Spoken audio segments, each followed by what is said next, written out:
London bridge कोल्हापुरात प्रथमच Irwin Christian ground Kolhapur इथं कन्झ्युमर स्टॉल, फूड कोर्ट, लहान मुलांसाठी अम्युजमेंट पार्क सुद्धा आहे। Joint wheel, Columbus, dragon train, घरगुती वस्तू, क्रीडा उपकरणे, डीव्ही ॲप्लम यासारख्या गोष्टी फक्त इथंच। दररोज संध्याकाळी 5 ते 8 आयर्विन ख्रिश्चन ग्राउंड कोल्हापूर इथं।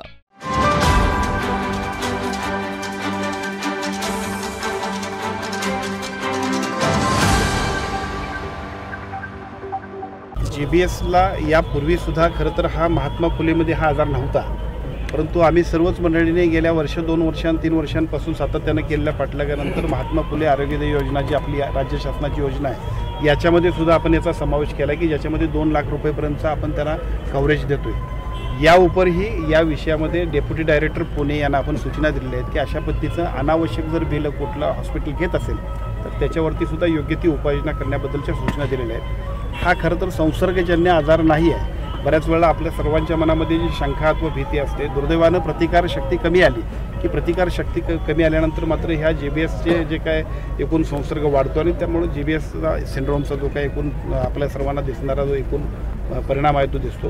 पण माझी विनंती इतकीच आहे की या आजाराची वस्तुस्थिती इतकीच आहे की प्रतिकारशक्ती कमी झाल्यानंतर हा आजार होतो। हा कुठे एखाद्या विशिष्ट भागात होतो अशातला भाग नाही। दुर्दैवानं पाण्याचं प्रदूषित पाणी असेल आणि कुठली गोष्ट असेल त्याच्यामुळे सुद्धा प्रतिकारशक्तीची कमी होते, त्याचा तो परिणाम आहे। परंतु सगळ्या हॉस्पिटल्सना सुद्धा सूचना देऊ, आरोग्य विभागाच्या सगळ्या टीम्सना सूचना देऊ, अनावश्यक अशा पद्धतीनं कुठेही खर्च अथवा अनावश्यक अशा पद्धतीची बिलं कुणी आकारण्यात यावं आरोग्य विभागाच्या सर्व अधिकाऱ्यांना आपण सूचना देऊ। ताज्या घडामोडी पाहण्यासाठी माझा महाराष्ट्र न्यूजला आजच सबस्क्राइब करा।